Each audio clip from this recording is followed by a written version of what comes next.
¿Qué tal, amigos? Muy bienvenidos un día más a Con Ánimo de Lucro. Ya saben, este espacio de información y análisis económico de confianza, este oasis para la economía entendida desde el lado correcto de la historia. Aquí defendemos la libertad, la prosperidad, la propiedad privada y, por supuesto, el respeto a la búsqueda de la felicidad.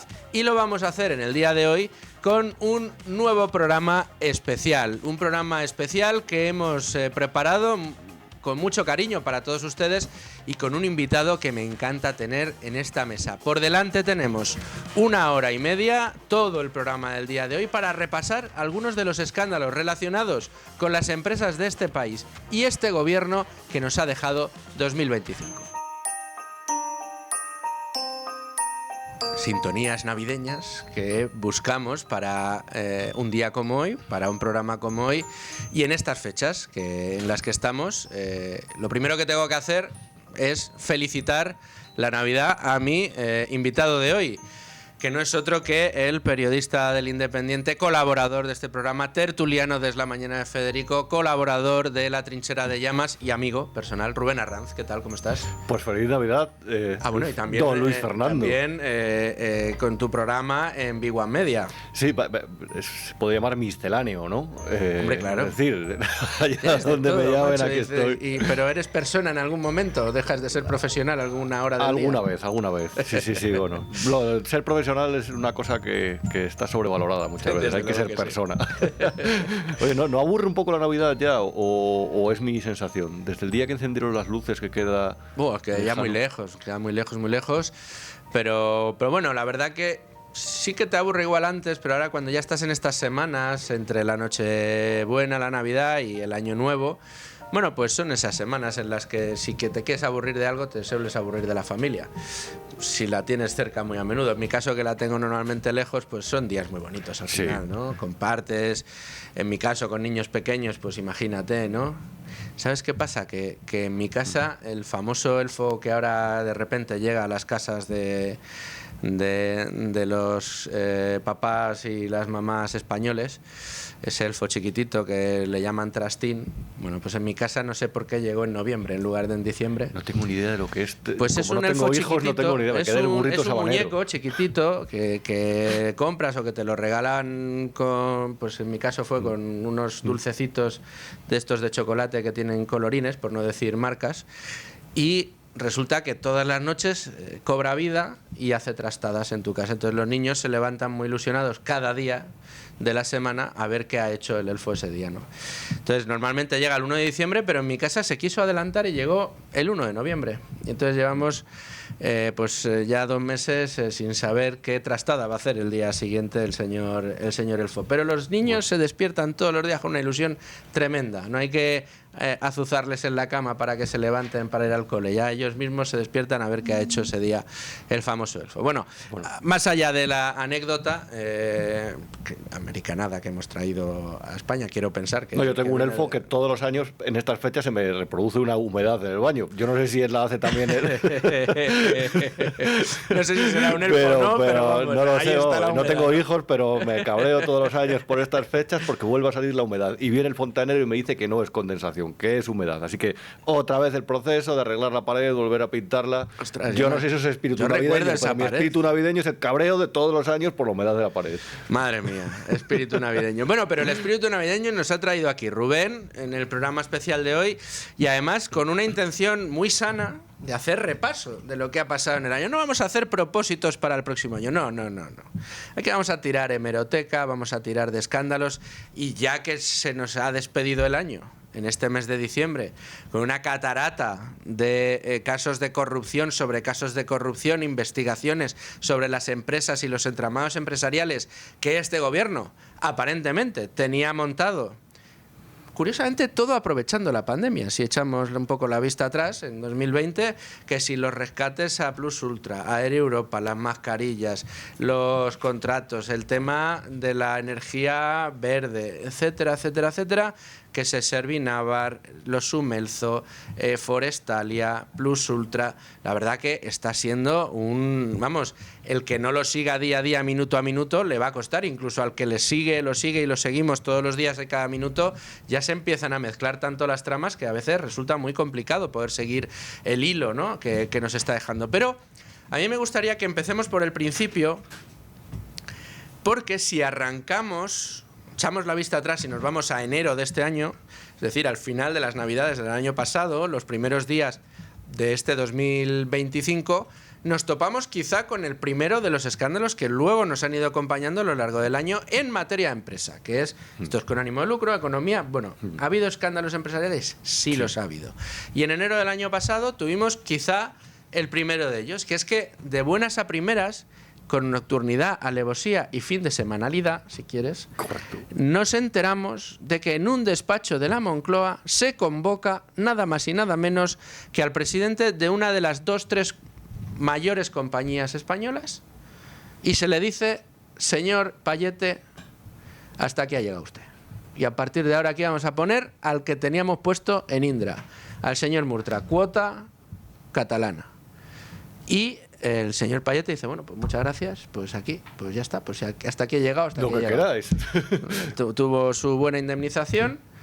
Además, yo creo que con la satisfacción de luego en la Junta de Accionistas que escuchamos por noviembre o así, ese voto particular, no voto particular, sino esa intervención de uno de los accionistas minoritarios, representante de accionistas minoritarios, ensalzando la figura de Payete, poniendo en duda la de Murtra y sobre todo, más que poner en duda la de Murtra, la forma en la que Murtra llegó a la presidencia de Telefónica.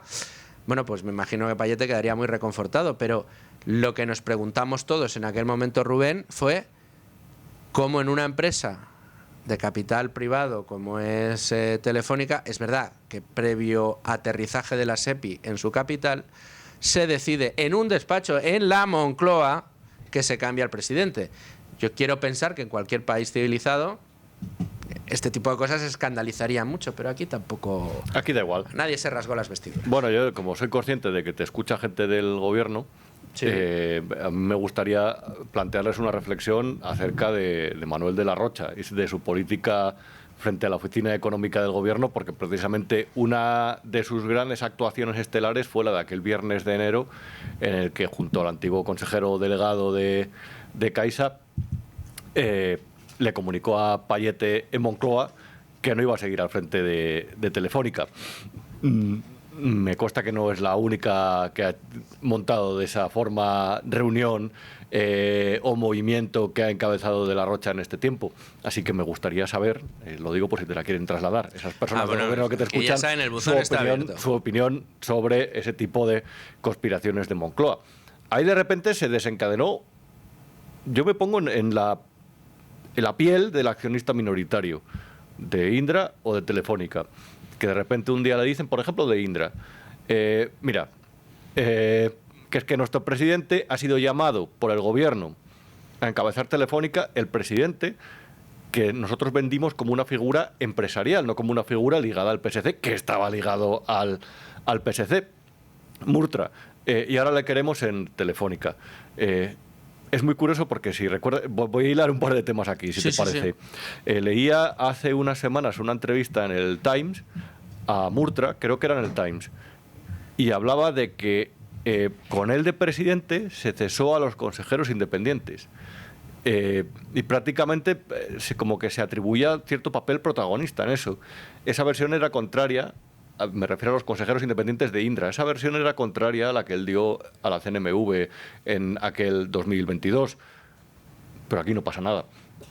Todavía no está claro muy bien cómo funcionó el comité de nombramientos y retribuciones de Indra, porque claro, le sustituyeron por uno de los escribanos. Sí. Y por Ángel, eso es. La de Telefónica la tenemos más claro porque yo creo que hay como más facilidad para extraer información de Telefónica, pero aún así se cambió el presidente y se cambió por decisión gubernamental. Y ahí se había llegado a través de un trayecto que empezó en el año, mezclo ya años, de verdad, me pasa desde la pandemia que mezclo años diferentes, pero creo que fue en verano de 2024, corrígeme si me equivoco, cuando de repente aparecen por ahí los saudíes de STC, en Telefónica, dicen que tienen un 5% y la opción sobre un 4,95%, y el gobierno de repente se inventa una operación para contrarrestar eso, es decir, ojo, no sabemos qué quieren los árabes aquí, que también es verdad que nos tenemos que fiar de que el gobierno no sabía nada o de que era una operación orquestada. Nunca se ha terminado de aclarar eso.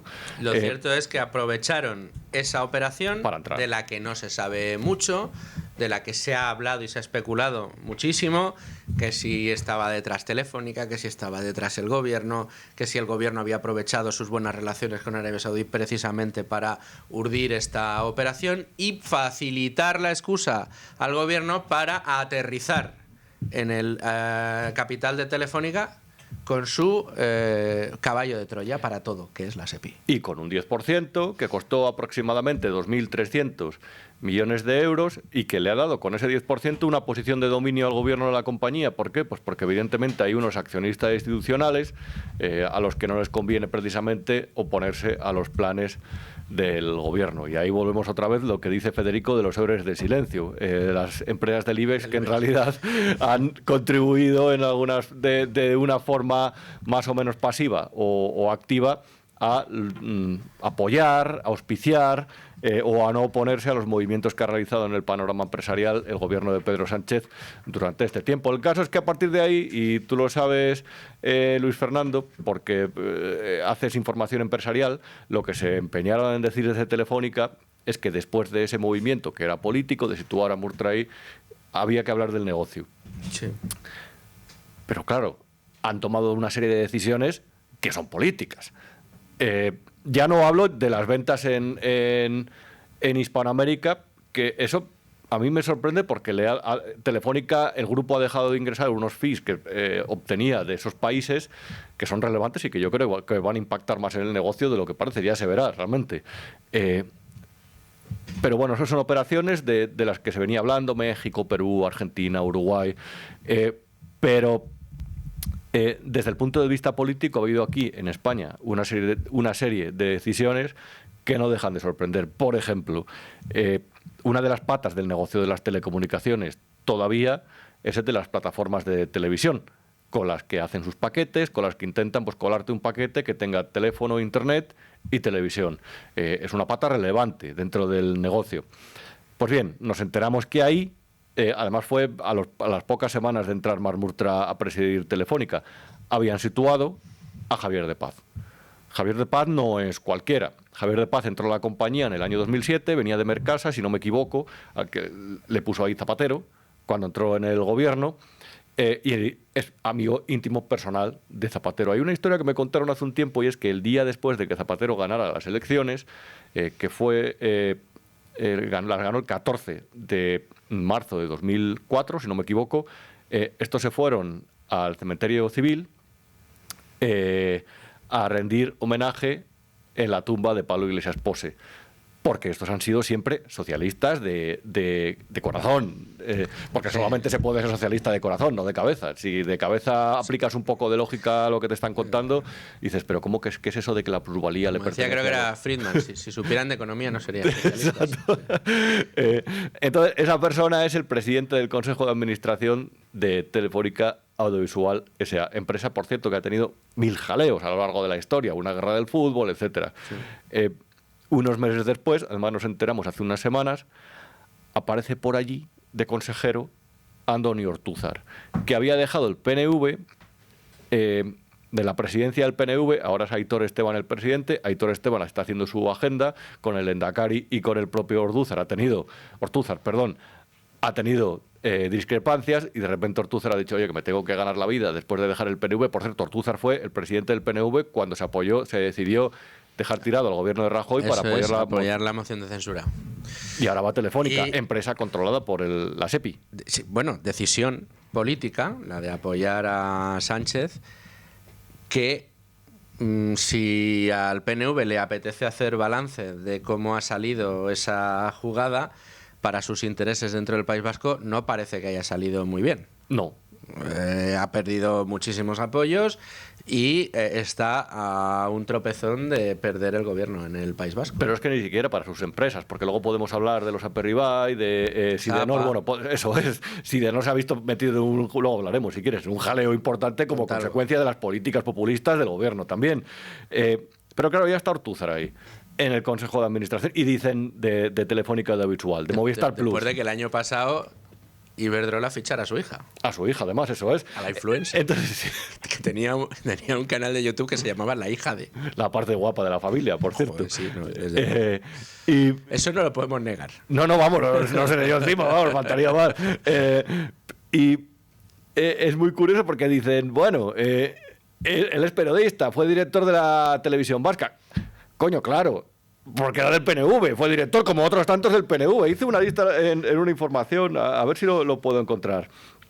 Bueno, mientras lo buscas, si te parece, por si alguien todavía tiene alguna duda de que el gobierno estaba encantado, por no decir detrás, del nombramiento de Murtra, hubo una miembro muy destacada del gobierno de Pedro Sánchez que se apresuró a felicitar en aquellos primeros días del año pasado el nombramiento del señor Murtra al frente de Telefónica. Es un señor que ha demostrado todo el potencial en una empresa también tan importante como Indra, en donde la acción se ha revalorizado de forma fundamental. En estos años que ha estado al frente de esta compañía es indiscutible el perfil profesional, el perfil de buen gestor que tiene el señor Murtra y, por tanto, la propuesta que socios mayoritarios hemos planteado es justamente que asuma esta responsabilidad, como ya la ha hecho, y quiero felicitar a Marc. Quiero felicitar, para el que no la haya conocido, es María Jesús Montero, vicepresidenta primera del Gobierno y ministra de Hacienda, la que se encarga de meternos la mano en el bolsillo. Bueno, pues María Jesús Montero felicitaba, estaba exultante porque ahora sí Telefónica respondía algo. Hombre, claro. Pero estaba buscando, mira, Josu Urtuondo, José María Gorordo, Vingen Zupiria y Ivone Bengoeche, que nombres más raros. Sí. Todos esos hicieron la puerta giratoria entre el PNV, la Televisión Autonómica Vasca y el PNV de nuevo. Entonces, claro, lógicamente, si Ortúzar era periodista, iba a terminar tarde o temprano en un puesto de dirección, que fue el director general de la Televisión Autonómica Vasca. Y eso lo han utilizado ahora como excusa para decir, bueno, este puede aportar su experiencia dentro de Movistar Plus. Pero bueno, que también está de responsable de series de ficción Jorge Pezzi, que fue socio de José Miguel Contreras cuando fundó la coproductora. José Miguel Contreras, quiero recordar que es empresario de la confianza mediático del gobierno de Pedro Sánchez, dueño de Infolibre y el que utilizó el gobierno en prisa para hacer la guerra a Josep Gurlian. Eso es. Bueno, hacer la guerra, directamente diseñar una televisión a la sombra de las decisiones o de la voluntad del propio presidente de la compañía, pensando que precisamente como contaba con el aval del gobierno, en prisa se haría lo que él decía y no lo que quería el presidente de la compañía.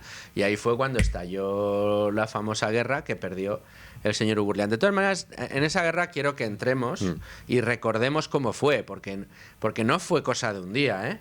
Fue cosa de... Se prolongó durante, si no recuerdo mal, un par de semanas o 3.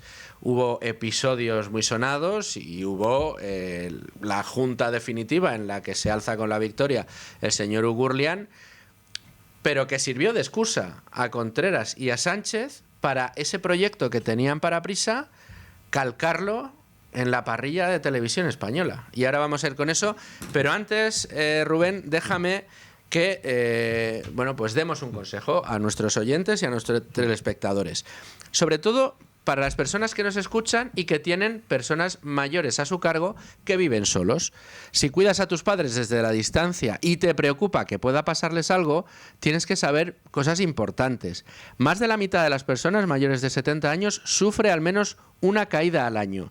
Cuando hay una emergencia, cada minuto cuenta. Por eso es tan importante la acción que produce el reloj Durcal. Te protege, estés donde estés, las 24 horas. Además, en el momento en que accionas la petición de socorro, en menos de 40 segundos, el reloj Durcal permite que la ayuda llegue. El reloj Durcal, en definitiva, salva vidas. Consigue con Libertad Digital un año de teleasistencia Durcal con un 10% de descuento. El famoso reloj y además 3 meses gratis. Llama al 910-888-852, repito, 910-888-852 o entra en durcal.com usando el código Libertad Digital, todo con mayúsculas y 2 Ds, todo seguido, Libertad Digital. Ese es el código para conseguir esta súper oferta que nos va a ayudar a mantener bien protegidos a nuestros mayores.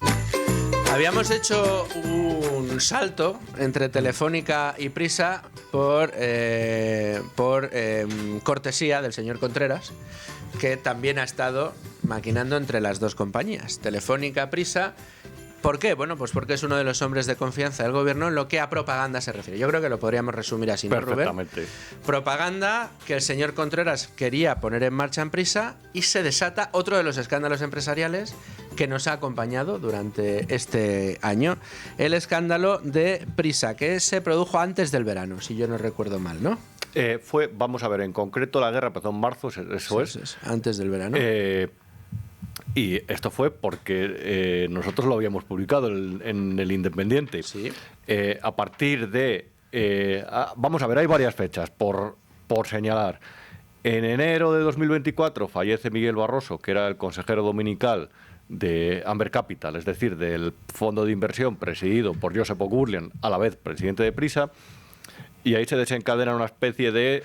Perdona, solo por recordar, Amber Capital... presidido por O'Gurlian, y empleado, o digamos, O'Gurlian deja que el gobierno utilice a Amber Capital para el año anterior, ¿no? Fue en 2024, Sí. asalte Indra. Eso es. Que hay que recordarlo. O sea, ahí Josep O'Gurlian fue, digamos, la pata útil del gobierno para poder meterse en Indra, en una junta de accionistas en las que dan un golpe de mano absoluto, con un acuerdo previamente adquirido con la gente de Amber Capital y los consejeros de Indra que querían ese cambio, y se asalta la compañía. Ante la absoluto... lo consintió completamente la CNMV. No dijo absolutamente nada en una sesión que duró 5 minutos. Se celebró el día 22 de diciembre con, ¿cómo lo llamamos? Agostidad. 22 de diciembre, Sí, lotería. Nochebuenidad. Sí, eso es. La lotería, ¿no? La lotería, ¿no?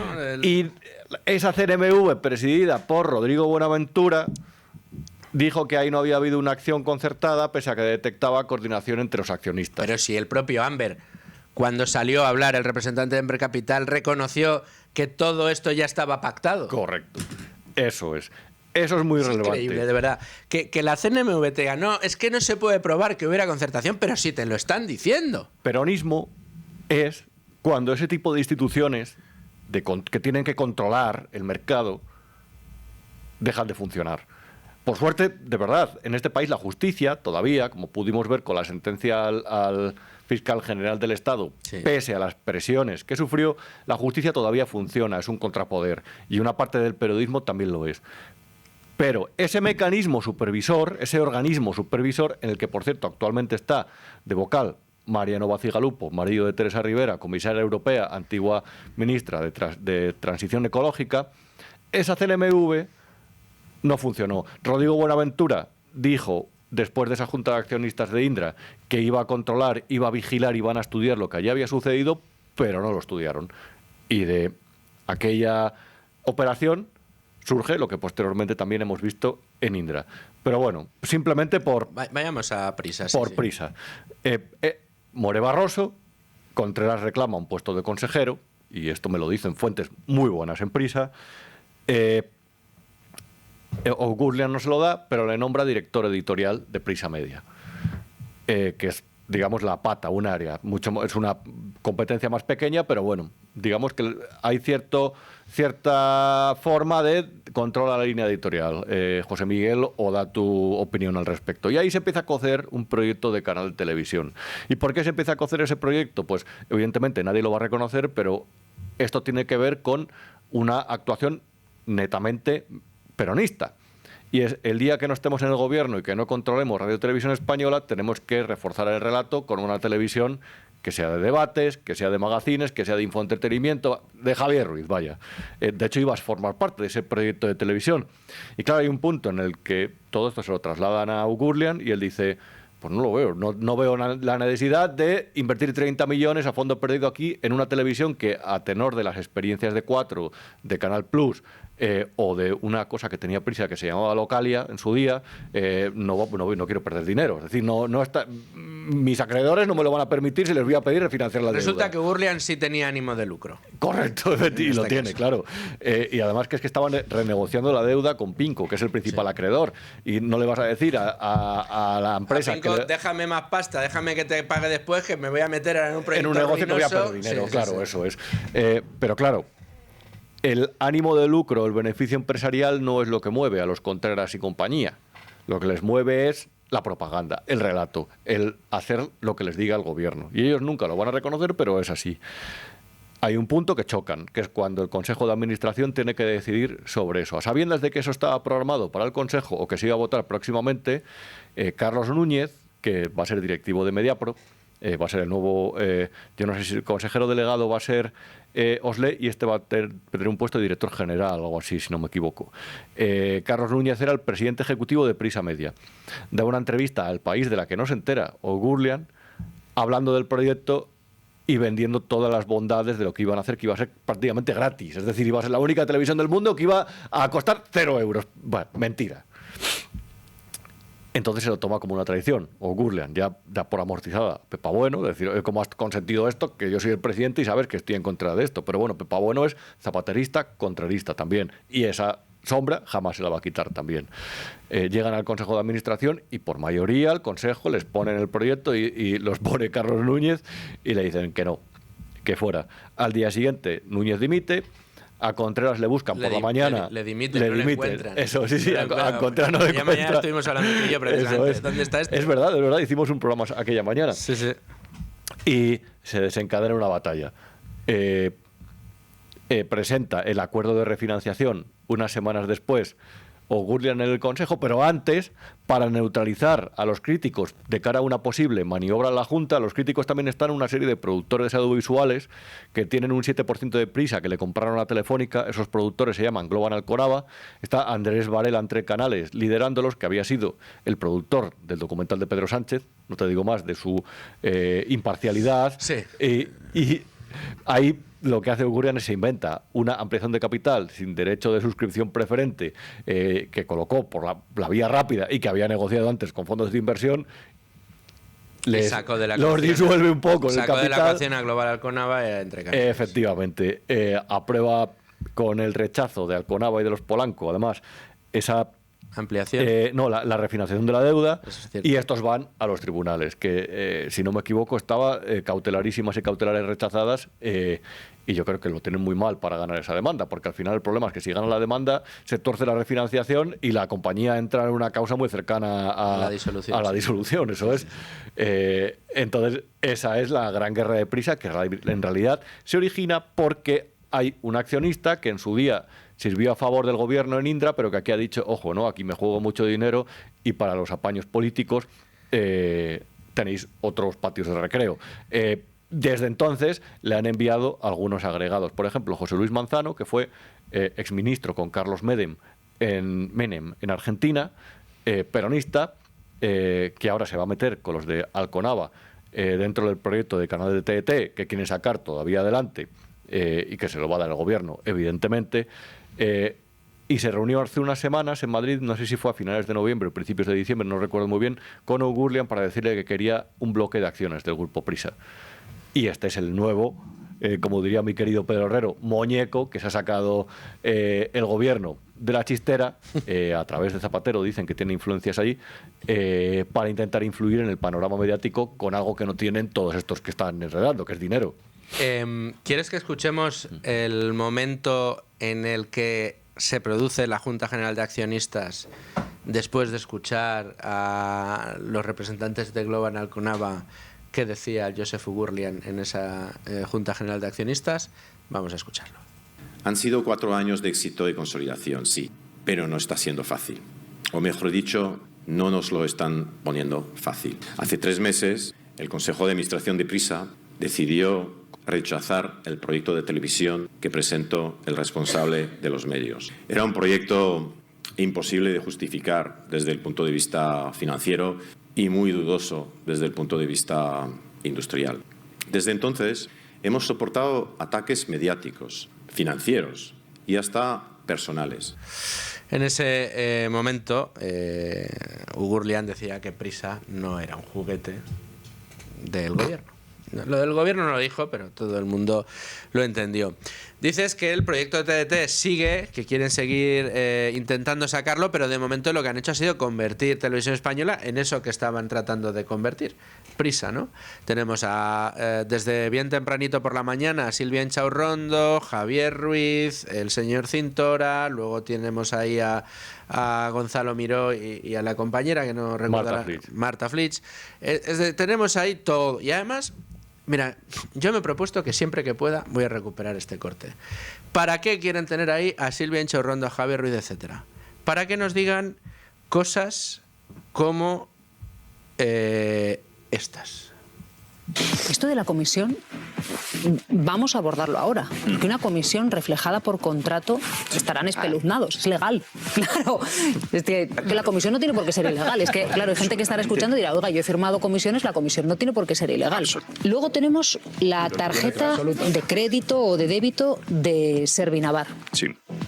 Si Santos Cerdán es uno de los, digamos, propietarios de la empresa, no es ilógico que tenga una tarjeta.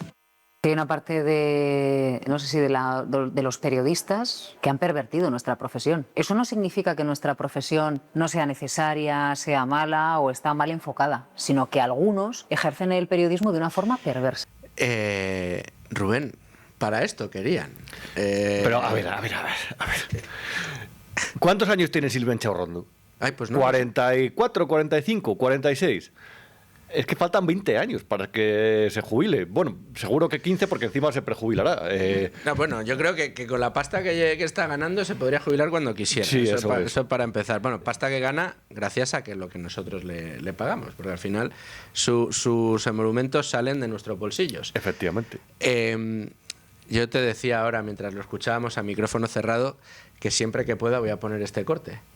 Porque reconozco que escuchar a la persona que se dedica desde la televisión pública española y ganando su sueldo del bolsillo de los contribuyentes a repartir carnet de periodistas, que es a lo que se dedica Silvia Inchaurrondo, a decir quién dice la verdad y quién miente, resulta que en su espacio se dedica a decir que si un político cobra una comisión por adjudicar una obra pública a una empresa, si venía por contrato, es legal, aunque a algunos les sorprenda.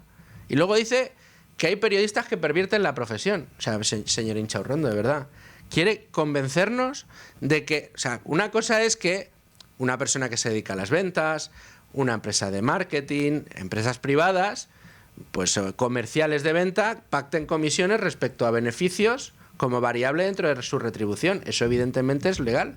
Lo que no es legal es que un político haga que se conceda una obra a una empresa concreta porque esa empresa concreta le va a pagar una comisión que va a venir del contrato. Pero eso no es que sea ilegal, es que eso es corrupción, pero señora es que, Silvia Inchaurrondo. Es que por mucho que lo ponga un memorándum en un contrato. Claro, pero es que además, en ese caso, es que son muy cutres. Y además es que trabajan poco, porque cuando tú trabajas lo primero que haces es leerte los informes. Y el día que dijo esa tontería... no me voy a exceder con el término, porque es una gilipollez, pero no vamos a hablar así. El día que dijo eso, se conocía un informe de la UCO en el que ya se hablaba de que Servinavar era un vehículo que se utilizaba presuntamente para cobrar comisiones a partir de obras públicas. Si tú tienes una tarjeta de crédito de una empresa que se emplea para eso, en realidad lo que estás haciendo es gastarte dinero, utilizar dinero procedente de la corrupción. Corrupción que siempre engrasa el dinero público. La corrupción con dinero privado la podemos llamar de otra forma, pero la que es con dinero público, al final lo que implica siempre es malversación, prevaricación, organización criminal, siempre rodeado del poder. En este caso, por supuesto, siempre le tenemos que poner todavía la etiqueta de presunto, pero en este caso eso es lo que está en la investigación. Y entre las conclusiones de la Guardia Civil es que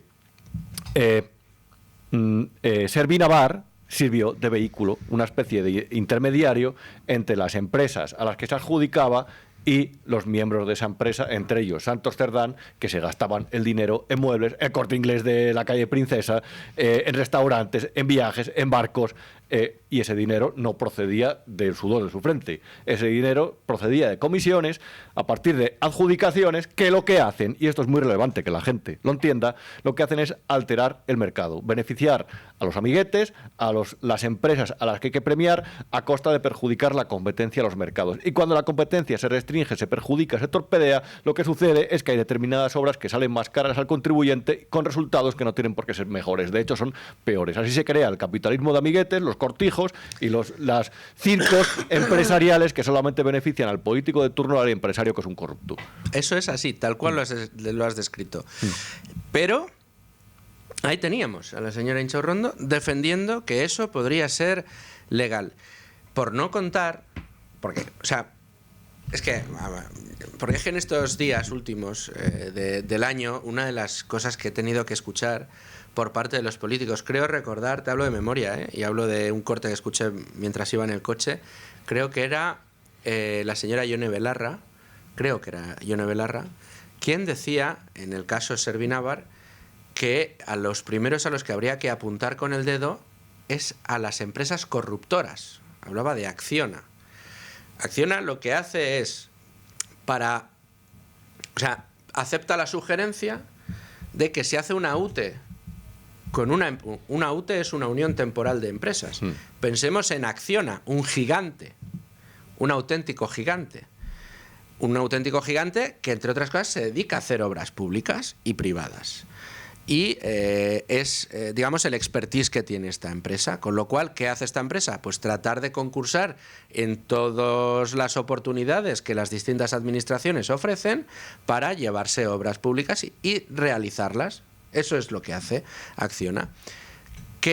¿Por qué se alía en una unión temporal de empresas con una empresa que se llama Servinávar, cuyo expertise nada tiene que ver con la obra pública? Que el número de empleados de esa UTE, creo que eran en el momento en que se hace la unión temporal de empresas, creo que eran 2 o 3 personas. Acciona, un gigante como Acciona, con una microempresa como Servinávar. ¿Qué aportaba Servinávar en propiedad de un tal Anchón Alonso y un tal Cerdán en Navarra para la concesión de obra pública? Pues yo creo que he descrito un puzzle fácil de desentrañar, pero bueno, como está subyúdice no podremos decir más que podría presuntamente entenderse que quizá Acciona había dicho, bueno, pues hagamos esta UTE con Servinávar, que a lo mejor si participamos del beneficio de esta obra con la empresa que es propiedad de Santos Cerdán, y Santos Cerdán tiene relación con el gobierno de Navarra, pues a lo mejor nos la dan a nosotros. Que creo que es lo que a lo mejor pensó Acciona cuando decidió acceder a esa UTE con una empresa de 2 o 3 empleados, ¿no? Claro, es decir, las UTE se conforman para todo tipo de contratos públicos porque hay uno que hace un servicio y el otro. Es decir, por ejemplo, no lo sé, si vas a desarrollar un puente y uno es especialista en ingeniería y el otro en telecomunicaciones, y el puente va a estar conectado por satélite para que así se abra cuando pase un barco y tiene que estar conectado con ese sistema satelital. Me lo estoy inventando, a lo mejor estoy diciendo una bobada. Pero entonces lo que hay es una empresa especialista en tecnología, por ejemplo, Indra, y Acciona, que es la que construye el puente. Claro, si aquí hay el túnel de Velate, la reforma del túnel de Velate, hay una empresa que es especialista en infraestructuras y en la reforma de ese tipo de puentes, de vías, y hay otra empresa que tiene 2 empleados. Uno de ellos es el secretario de organización del PSOE, que es uno de los accionistas, y que no se conoce nada más que cierta influencia. Hombre, ahí ya no se puede poner, no se tiene que poner presunto, cierta influencia en el partido, pero que no se le conoce otro tipo de habilidades. Digamos, expertise a la hora de hacer túneles. Entonces, a ver, Silvia, que yo sé que tienes muchas cosas que tratar todos los días, pero que si haces esa regla de 3, a lo mejor la próxima vez no haces el ridículo en directo. Y a lo mejor, si lo dices incluso, vamos a empezar a sospechar que tú lo que eres es una portavoz del gobierno. Ah, ¿tú crees? Yo lo creo firmemente, ciegamente. Bueno, son sospechas. Sí, no, yo lo firmo. No vamos a incurrir en ningún tipo de acusación directa, digamos, yo sospecho que a lo mejor hace de portavoz del gobierno. Sí, a lo mejor alguna vez, sí. Pero entonces, claro, vamos a ver. A mí siempre me gusta pedirle a esta gente, a los Silvia, a Javier Ruiz y compañía. Hay un señor que de repente yo ya sé que está equivocado porque es de derechas. Es decir, no le voy a negar la razón a esta gente, aunque evidentemente no la tienen. Un señor de derechas que se levanta a las 6 de la mañana todos los días, que vive, por ejemplo, en Parla y viene a trabajar al centro de Madrid.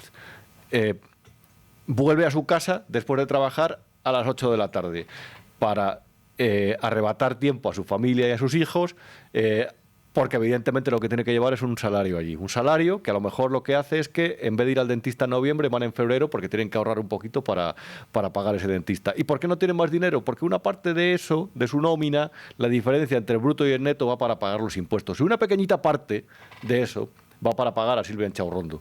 Y a lo mejor a ese señor, que a lo mejor vota al PP, a Vox, o a lo mejor no vota, pero no está a favor de ese programa de gobierno del PSOE, una parte va a pagar el sueldo de Silvia Enchaurrondo. Entonces yo, y de Javier Ruiz, Jesús Tintora y compañía.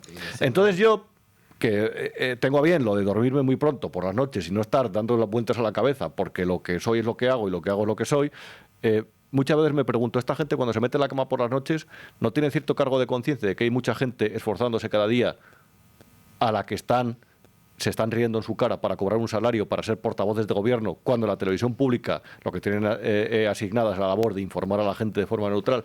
¿Esta gente no tiene cargo de conciencia o no son buenas personas? Porque eso es muy escandaloso. Hay mucha gente trabajando cada día para pagar el sueldo de esta gente. Tenía que tener cierta consideración por el esfuerzo de los demás. Sería lícito pensar que no son buenas personas, que son activistas políticos. Y ya está. Y ese es el problema, ese es uno de los problemas que tenemos.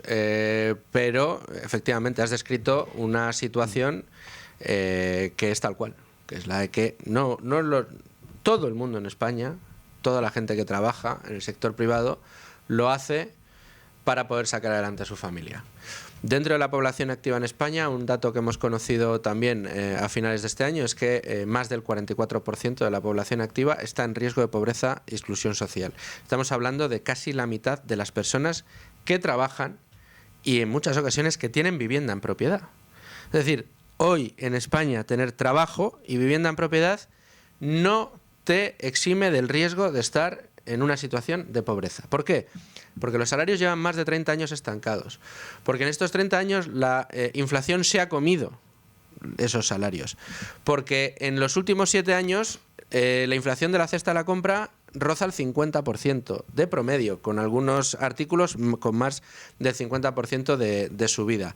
No estamos hablando ya del 20% del IPC en términos generales, no. Lo que afecta directamente al bolsillo de las familias, cuyos gastos fijos ya son consumos como la luz y la calefacción, más la cesta de la compra y el pago de la hipoteca, se han encarecido. Y se han encarecido muchísimo unos salarios que no crecen. ¿Por qué no crecen los salarios? Porque tenemos la productividad estancada. Eso es. ¿Por qué tenemos la productividad estancada? Porque no llega inversión.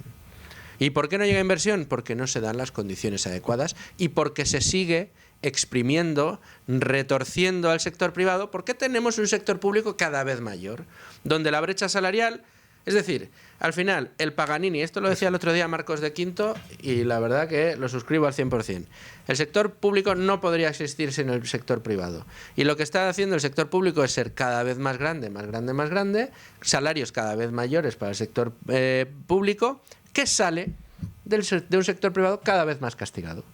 Y cuando el sector privado está así, y cuando un país se empobrece, porque aquí hay que hablar de empobrecimiento. Desde el año 2008 hay un empobrecimiento constante y además los salarios no crecen desde antes. Es por lo que tú dices, porque la productividad, de hecho, es históricamente ha estado históricamente por debajo de la media de la OCDE, pero además por debajo de la media varios puntos, pero también por debajo de la media de lugares como Francia, en los que la productividad se ha convertido en un problema. Cuando Beirut dio aquel discurso ante el Parlamento para decir, os voy a dar un baño de realidad, ya era un suicidio personal, porque si él no hubiera tenido cero posibilidades de mantenerse, no hubiera dado ese discurso.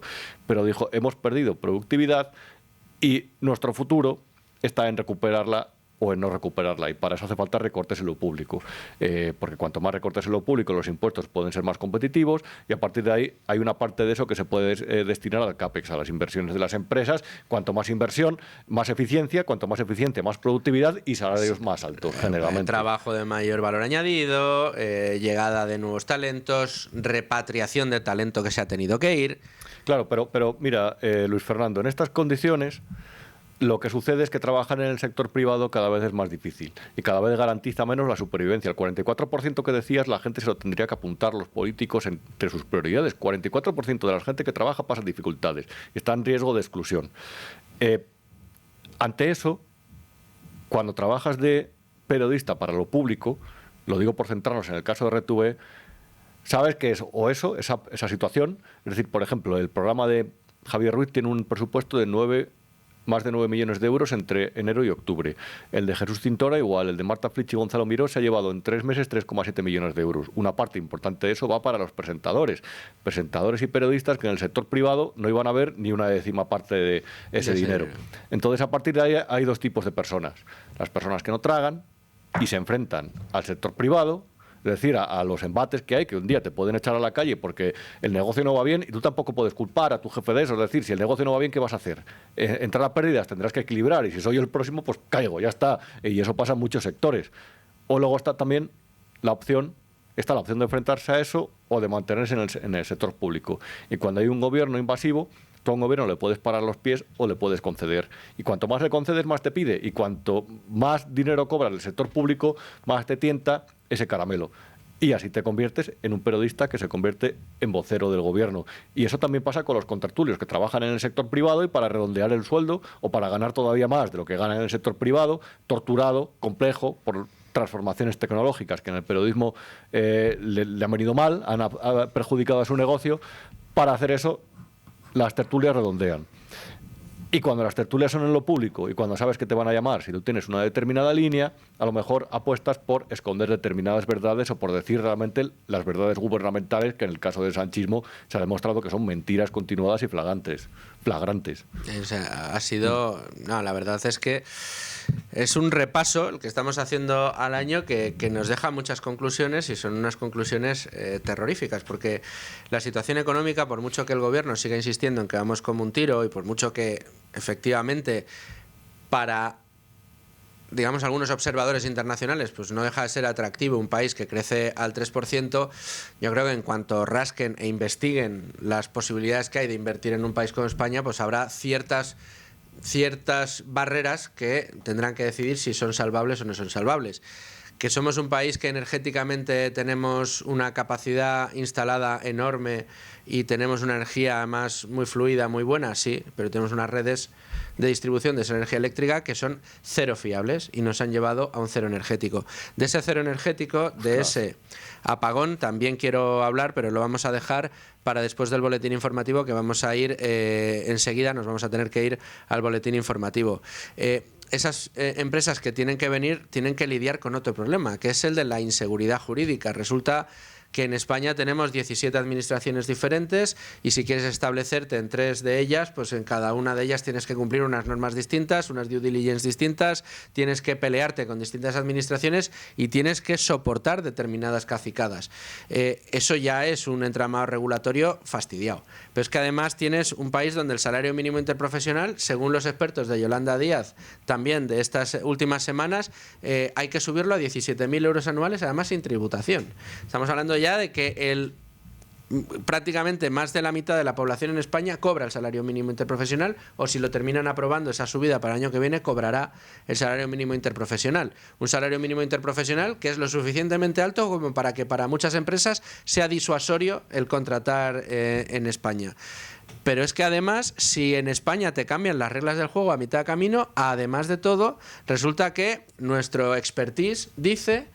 O digamos, nuestro historial lo que dice es que si una empresa viene a invertir a España y el gobierno le cambia las reglas a mitad del juego y les hace perder dinero por ese cambio, no van a cobrar, por mucho que los tribunales le den la razón en los laudos internacionales, porque lo que está haciendo España con el gobierno de Sánchez es impagar absolutamente, y todas, por sistema, los laudos que pierden y que les dicen, no, usted tiene que pagar a esta empresa porque hizo mal y les hizo perder dinero.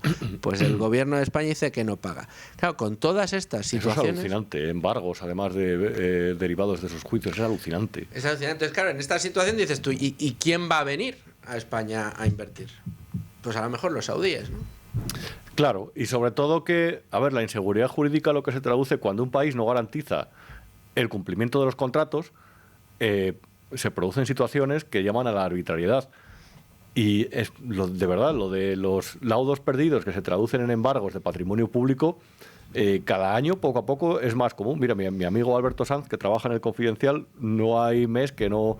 O trimestre que no publica alguna información de hay patrimonio que se ha embargado por no hacer frente a las obligaciones de pago de determinados laudos o por no hacer frente a determinadas incluso amortizaciones de la deuda. Vencimientos que había de deuda no se pagaron y a partir de ahí se genera un juicio y termina con expropiación de patrimonio público.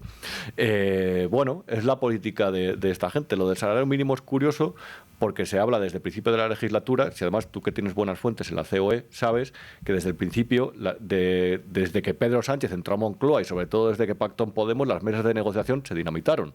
Es decir, no es que se dinamitaran, se convocaban pero no servían para nada. Al final a la patronal siempre hacía la pinza, el gobierno y los sindicatos. Además, en algún caso, hasta con Garamendi haciéndose la foto con ellos, cosa que, bueno, habría también que discutir o poner comillas a eso. Y ahí se empezaba a hablar de la necesidad de incrementar el salario mínimo. Oiga, ¿lo quiere incrementar? ¿La economía va bien? Vale, pero es que esto en realidad lo que ha hecho en estos años es transmitir una imagen irreal del ciclo económico español. Lo que ha hecho es inflar el PIB mediante movimientos demográficos, entre otras cosas, y por supuesto mediante la llegada de fondos europeos, pero eso no se ha traducido en una mejora de la productividad, en un incremento de facturación y beneficios de las empresas y del EBITDA. Por supuesto, si ves el EBITDA del IBEX, no es sustancialmente mejor que hace unos años, por lo menos en función de lo que ha crecido la economía, y eso lo que ha generado es que el salario medio cada vez esté más cerca del salario mínimo, pero no porque el salario mínimo se haya disparado especialmente, sino porque el salario medio cada vez se ha ido estancando. Entonces eso lo que habla es de un país en el que se habla de una prosperidad que no existe para el ciudadano, para el trabajador medio. Lo vamos a dejar aquí, Rubén. Vamos a irnos a los informativos de radio. Escuchamos el resumen informativo de los servicios informativos de esta casa y regresamos para continuar con Rubén y rematar este programa con algunos de los escándalos que hemos vivido este año. Seguimos Con Ánimo de Lucro, seguimos en estos programas especiales que les hemos preparado a ustedes de repaso de distintos asuntos de lo que ha sido este año. Ya estuvimos con Manuel Fernández Ordóñez hablando de energía y hoy estamos hablando de esas tramas empresariales que nos ha regalado 2025. Y tal y como está terminando el año, yo creo que para el año que viene tendremos que hacer un buen repaso de todo esto último.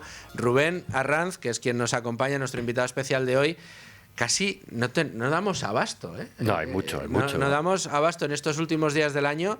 Hemos tenido semanas, la semana pasada o hace 2 semanas, sin ir más lejos, días de 7, 8 tramas de las que nos enteramos en cuestión de 2 horas. O sea, es espectacular el nivel de penetración que han tenido los miembros del gobierno en distintos asuntos, al menos aparentemente, según los informes que estamos conociendo, en distintas empresas. Además, muchas de estas tramas vinculadas con el ejercicio sobrenatural de poder que hicieron desde el gobierno aprovechando la pandemia. Se adjudicaron todos los poderes y todas las posibilidades de contratos, ¿no? De ahí las mascarillas, de ahí los contratos de hidrocarburos, de ahí millones de cosas. Y el escudo antiopas, que sigue vigente y que lo que le permite es al gobierno tener la última palabra sobre operaciones empresariales en sectores estratégicos. Pero es que los sectores estratégicos está metido ya no solamente el eléctrico, el de la inteligencia artificial, el de infraestructuras, es que han metido también a los medios de comunicación. A ver, todo este tipo de medidas proteccionistas siempre y en todos los países ha sucedido.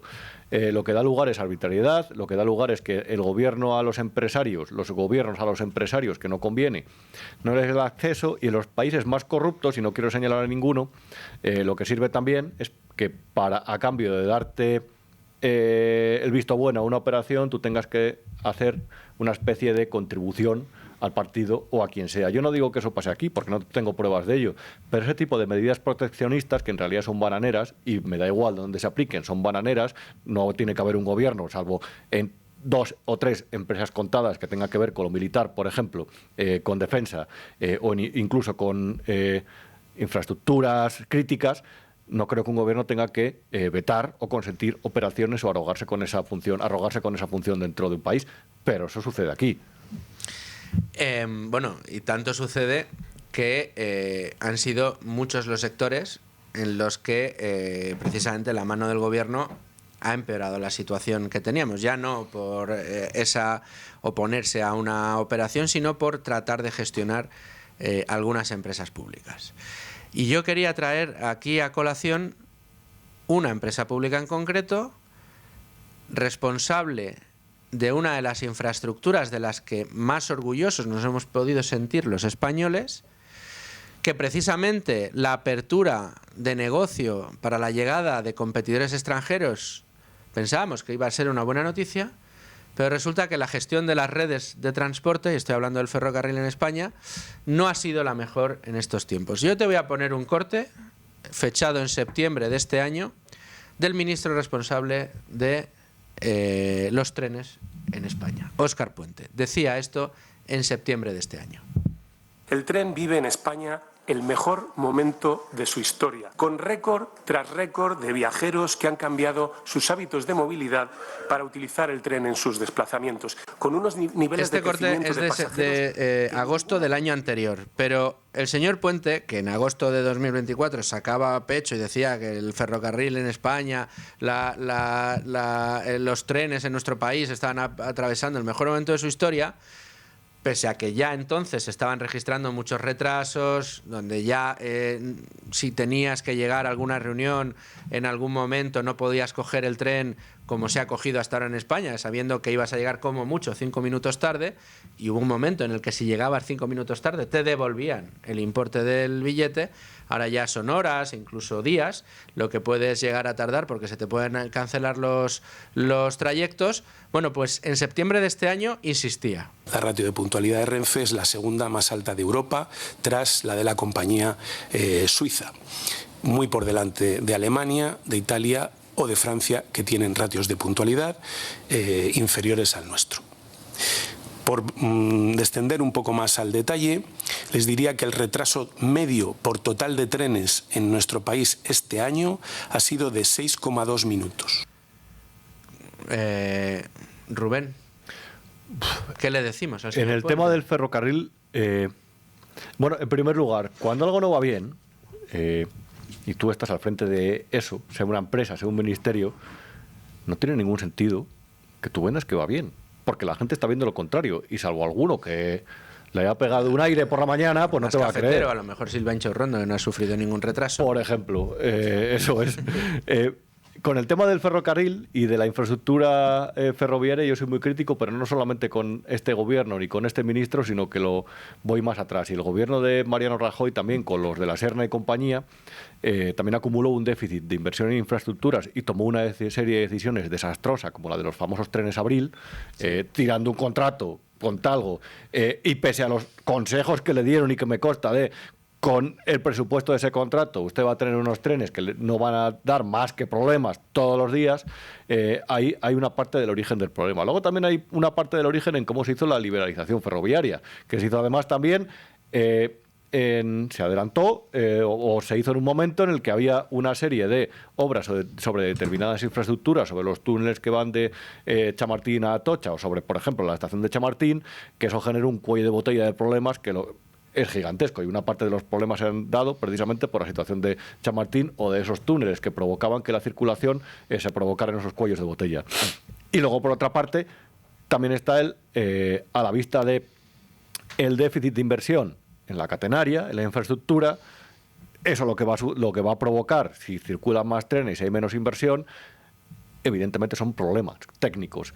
Pero una vez que está eso ahí, no tiene sentido, yo creo, culpar siempre al tren de Wigo, al tren de Irio, para intentar quitar hierro a lo que ha sucedido, a problemas que han sucedido. Cuando eso sucede, y a sabiendas de que no todo es culpa tuya, si es que yo se lo reconozco a Óscar Puente, lo suyo es ponerse a gestionar y minimizar los daños que sufren los pasajeros. A lo mejor lo suyo, mientras se resuelven esos problemas que son muy complejos, es que la respuesta en caso de esos incidentes para atender a esos pasajeros, por ejemplo, sea más rápida, o que sea más rápido, por ejemplo, que se dediquen partidas presupuestarias extraordinarias, pues a lo mejor para mejorar el material rodante de Renfe. Es muy complejo, es decir, es un problema muy complejo el de la red ferroviaria, pero a lo largo de los años, entre los cárteles en el desarrollo de la vía, que se sancionó la CNMC, que se descubrió que otra vez también, y esto estoy seguro, que antiguos ministerios, y además vinculados a la administración socialista ya, del gobierno de Zapatero, antiguos ministerios no creo que fueran ajenos a que determinados contratistas, y digo presuntamente siempre, a que determinados contratistas estaban repartiéndose contratos, electrificación de la vía, desarrollo de determinadas rutas. Entre estos problemas actuales, el estado de la infraestructura y determinadas cuestiones que se han sancionado con varios millones de euros en la contratación pública, todo ese milagro de desarrollo de la alta velocidad, ese concepto a lo mejor lo hemos tenido que disminuir hasta llegar a concluir que esto en realidad se ha hecho como se hacen las cosas por aquí, entre corruptelas, entre malas decisiones, entre políticos que en lugar de tirar de convertirse en buenos gestores de la cosa, se convierten en una especie de portavoces orgullosos de lo suyo que intentan tapar los problemas. Una de las decisiones o de las propuestas que anunció hace unas semanas Óscar Puente es la de que la gente viajara en el tren de pie. Yo he hecho una ruta en su día en Reino Unido que no es ningún, por cierto, es un modelo bueno de competencia, pero no es ningún modelo de buen funcionamiento tampoco del ferrocarril, aunque hay amigos míos que piensan lo contrario. Hice un trayecto, creo que era entre Oxford y Londres, de pie. Pero claro, también es verdad que el precio era mucho más barato. Claro. Puedes plantear un Madrid-Toledo con gente de pie, pero no puedes plantear a lo mejor un Madrid-Sevilla. Y si planteas un Madrid-Toledo, evidentemente el precio no tiene que ser el de un AVE. Pero fíjate que la sensación que uno tiene cuando se da cuenta de que en España teníamos cosas muy buenas que se han dejado morir por falta de inversión, por falta de inversión en la red de infraestructuras ferroviarias, yo creo que es evidente. Todos los problemas que luego atribuyen a sabotajes y a robos de cobre. Eso fue escandaloso. Bueno, pues... los problemas que hemos tenido en la red eléctrica, el tema del apagón, ¿no? El enterarnos ya después de los informes y sobre todo del análisis de los grandes especialistas, porque este gobierno la verdad no nos la va a decir, pero la que ya sabemos es que efectivamente tenemos, yo siempre hago el mismo símil, tenemos en generación energética en España auténticos Ferraris que tienen que circular por caminos de cabras. ¿Por qué? Pues porque llevamos muchos años en España en los que no se ha invertido en modernizar y adaptar la red de transporte eléctrico, la red eléctrica, a los sistemas de generación que tenemos. No hemos metido generadores de inercia, no hemos metido generadores síncronos en la red, no hemos invertido en mejorar las subestaciones, y el problema que tenemos es que debido al mix energético que tenemos y al empeño del gobierno por decir que todo es verde y todo son placas fotovoltaicas y todos son molinillos, pues resulta que se nos fue la luz a toda España, Portugal y el sur de Francia por un déficit de red eléctrica en España. Con la red ferroviaria pasa lo mismo. Entonces da la sensación de que esas inversiones que son necesarias pero que no dan titulares, esas inversiones que no generan votos, esas inversiones que no ayudan a tal, pues se van dejando y nadie las acomete con los problemas posteriores que tenemos. Pero nos estamos quedando sin tiempo, creo que nos faltan apenas unos 7 minutos de programa, Rubén, y yo no quería dejar de abordar quizá el tema más gordo a nivel empresarial que hemos tenido este año, que ha sido la famosa OPA del BBVA sobre el Sabadell y la injerencia política que ha sufrido esta operación desde el minuto 1 y que ha dado al traste con los intereses del BBVA. En este caso remaban a favor del Sabadell porque tenía ahí el gobierno la presión de Esquerra y la presión de Junts para que el Sabadell no perdiera la catalanidad en favor de la vasquidad del BBVA o de una empresa que tiene también sede en Madrid, y daba al traste. Pero es que las cosas que hemos visto en esta OPA, pasando, yo creo que la más kafkiana de todas fue aquella consulta pública, ¿no? O sea, sí, ¿tú imaginas a un regulador británico, alemán, suizo, viendo todo lo que había pasado en la OPA BBV y escuchando al presidente del gobierno y al ministro de Economía justificar que hay que preguntar a toda España si considera que se daña la competencia si se acepta esta operación? A mí me recuerda a eso del sufragio universal para los jueces en México, ¿no? Bueno, hay muchas cosas que me llaman la atención aquí. Por ejemplo, que Torres se mantenga como consejero delegado, haya conseguido mantenerse después de la OPA como consejero delegado de BBVA, y lo ha hecho sin una especie de... sin gran tensión en el Consejo, que ahí me cuenten. A mí eso me llama la atención. Pero para mí la parte más catastrófica, habíamos comentado, ya si recuerdas, un día sobre esa consulta pública en una hoja de Excel o de Access, ¿no? Es que soy muy malo para la informática. El otro día, de hecho, me enseñaron cómo quitar el doble guión, que yo escribía como en la máquina de escribir, el doble guioncito, y me dijeron cómo tenía que modificarlo en Word, para que te hagas una idea de lo inútil que soy en informática y en tecnología. Pero hay una cosa que me ha llamado más la atención desde que hablamos ese día, y es que la célula esta de Leire Pérez Dolcet, Santos Cerdán y compañía también hizo maniobras para intentar torpedear esa operación, que sabes que al gobierno, como bien has dicho, no le interesaba porque le ponía en aprietos con Puigdemont, que quería conservar la catalanidad del Sabadell. Entonces esto, claro, como BBVA está pendiente de la cuestión de el jefe de seguridad, las Villarejadas y compañía, que reconozco que no manejo porque es un tema que no me interesa, me parece absolutamente tétrico el de aquel Ministerio de Interior y los comisarios, pero estos intentaron torpedear esa operación mediante cartas, por ejemplo, a la CNMV e incluso al presidente del Banco Sabadell, desde la célula de esta gente tan cutre como Leire. Sí. Entonces... es un poco bananero todo. Si ya parecía cutre, ahora es el doble de cutre. Claro, pero ¿cómo vas? A ver, España necesita una cosa que es un día entrevistaba a Juan María Nin y me lo explicaba, y desde entonces he intentado estudiar un poco el concepto. Ojo, Juan María Nin, ahora sobre todo que está más alejado del foco mediático. Yo también tuve hace un par de años la oportunidad de entrevistarle. Qué cabeza más preclara y con qué claridad habla hoy de los asuntos que tenemos. Es que hay una cosa que dice que es completamente cierta, y es que España necesita recapitalizarse. España nunca ha tenido una especie de capitalismo que se traduzca en... es que no me gusta utilizar el término burguesía, porque me parece muy de Revolución Francesa, y la Ilustración siempre ha sido un error, y la Revolución Francesa posterior... pero en una especie de foco capitalista, de personas con capital que lo que hagan es proteger la separación de poderes, proteger al que quiera ganar dinero aquí. España necesita recapitalizarse, necesita esas fortunas que poco a poco crezcan en un lugar, además que crezcan desde 0, desde 1, desde 2, pero que puedan crecer en un lugar que les ofrezca posibilidades para a partir de ahí generar ese bloque de empresarios potentes, de contrapoderes al poder, que busquen el lucro, pero que sobre todo busquen que se garanticen las condiciones empresariales, contractuales, jurídicas y democráticas en el país, para que, es decir, el ecosistema, para que eso se desarrolle. Y de verdad, Luis Fernando, yo creo que somos un gran país con muchas posibilidades entre Europa, África y América Latina, Hispanoamérica, perdón, que luego te matan si dices América Latina ahora, con el español como una gran herramienta, con un clima que todavía es atractivo para empresas y con unas infraestructuras que es verdad que están en decadencia, pero que en algunos casos son mejores que los lugares del entorno.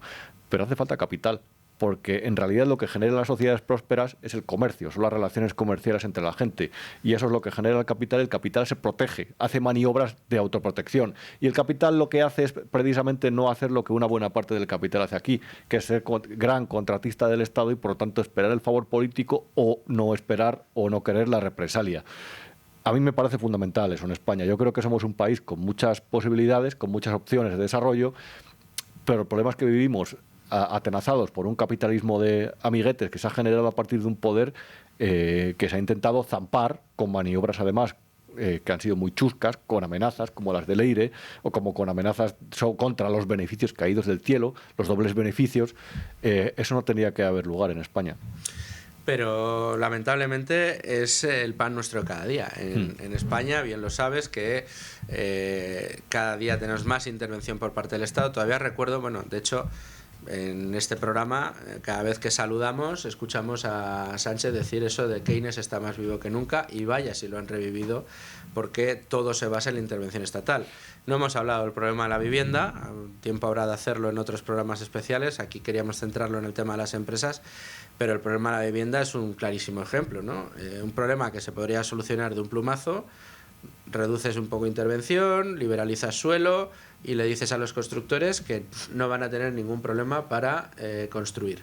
Y en un momento en el que la demanda está al alza, la oferta está muy constreñida y los precios de la vivienda están disparados, pues me imagino que los constructores entonces ahí sí que se darían codazos para construir vivienda en España. ¿Te das cuenta? Problema que tenemos, porque está tan intervenido el mercado que al constructor sacar beneficio de una obra le cuesta muchísimo, con lo cual no, o sea, en la situación en la que estamos viviendo tendría que haber, entiéndase bien, golpes, peleas, codazos por parte de los constructores para poder meterse a hacer obras, y tendríamos que tener España inundada de grúas como en su día estuvo.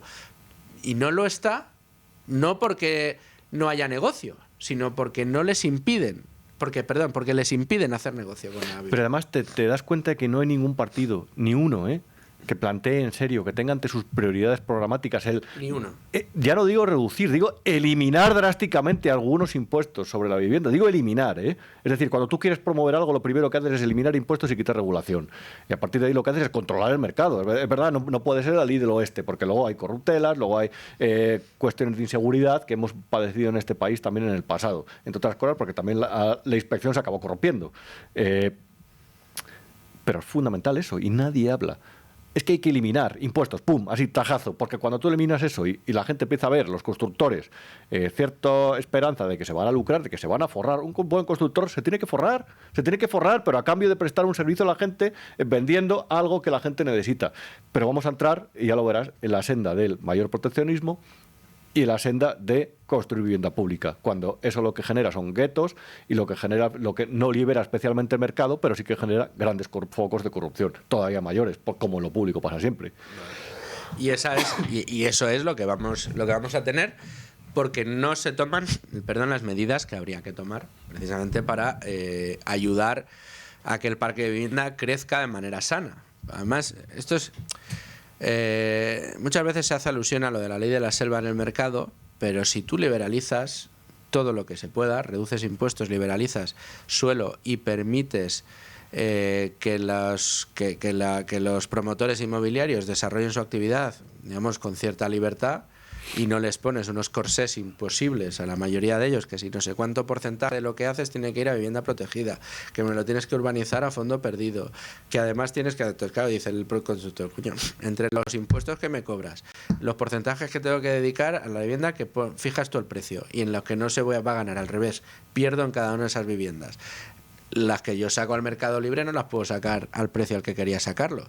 Entonces, las tienes que subir muchísimo de precio, con lo cual no las vas a vender, con lo cual voy a perder. O sea, es que al final la gente no se hace una idea de la incertidumbre y de los riesgos que asume una empresa cuando decide promover suelo y poner suelo a disposición, o sea, y construir. Y no se hace una idea porque se ha asociado en España la imagen del constructor al pelotazo inmobiliario y al pocero o a este tipo de gente. No, oye, perdón, son empresarios que además en los últimos años se han profesionalizado muchísimo y que cada vez que inician una obra, el periplo normativo que tienen que superar y de financiación que tienen que superar es complicadísimo, porque a ti un banco no te presta dinero para desarrollar suelo, un banco te presta dinero para desarrollar una promoción cuando ya tienes el suelo, los permisos y un porcentaje muy alto de la vivienda vendida. Ahí es cuando el banco te dice, vale, yo te presto dinero. Mientras llegas ahí tienes que aportar capital propio, millones de euros estamos hablando, y luego además tienes que acudir a financiación alternativa, que es muy cara de obtener. Estamos hablando de rendimientos que tienes que pagar en préstamos en financiación alternativa del 17, del 18, en algunas ocasiones del 20%. Todo suponiendo que después vas a poder vender al precio que quieres, no va a pasar absolutamente nada en una inversión que se te va a prolongar durante entre 2 y 5 años para decir que ganas dinero. Y luego te va a caer Hacienda con todo. Yo conozco a algún promotor inmobiliario concretamente un amiguete mío que estuvo construyendo una urbanización de chalés en Pozuelo, y dirás, se forraría. Pues el hombre, después de, no sé, fueron 3 años o 4 de obras, de licencias, de pelearse con el ayuntamiento, de pelearse con el otro, de luego con el Ministerio de Transición Ecológica, porque si tocaba una parte de la urbanización espacios especialmente protegidos, que si las depuradoras de aguas que estaban ahí en la zona, que si, bueno, en fin, todos los problemas que te puedes encontrar y más, consiguió vender todos los chalés, y después de que le cayera Hacienda encima, en 3 o 4 años no había ganado ni una nómina de un año de cualquier directivo de cualquier empresa en España. Ni una nómina de un año. Entonces me dijo, pues mira, Luis, yo en estas condiciones no vuelvo a meterme en un lío. Nada, se meten en reformas, ya está. Sí, bueno, en reformas. O lo que sea, claro, en otro sector alternativo. Tremendo, pero bueno, eso es lo que tenemos. Oye, yo me he quedado con cosas en el tintero, ¿eh? Y eso que llevamos horita y media aquí sentados. Sí, se me ha pasado rápido, ¿eh? Bueno, pues a lo mejor tenemos que vernos quizá a la vuelta Habrá que repetir. En 2026 repetiremos y veremos qué tenemos por delante. ¿Te parece? Me parece bien. Te seguiré en El Independiente, te seguiré en las tertulias de Federico, en las de Manu Llamas y en Big One Media, en todo lo que haces, que siempre merece mucho la pena. Si no le siguen, síganle, que es de las mejores plumas que puede uno leer, de los mejores comentarios que puede uno escuchar. Por eso le traemos a Con Ánimo de Lucro y agradecemos mucho su generosidad, No Rubén. es para tanto, pero bueno, muchas gracias. Muchas gracias. Pasa una feliz salida y entrada de año, que Igualmente. ya viene prontito. Y nada, a todos ustedes lo mismo. Y nos acompañen todos estos días con estos programas especiales que ya ven que dan de sí. Hasta mañana, amigos. Es Radio Libre Mercado.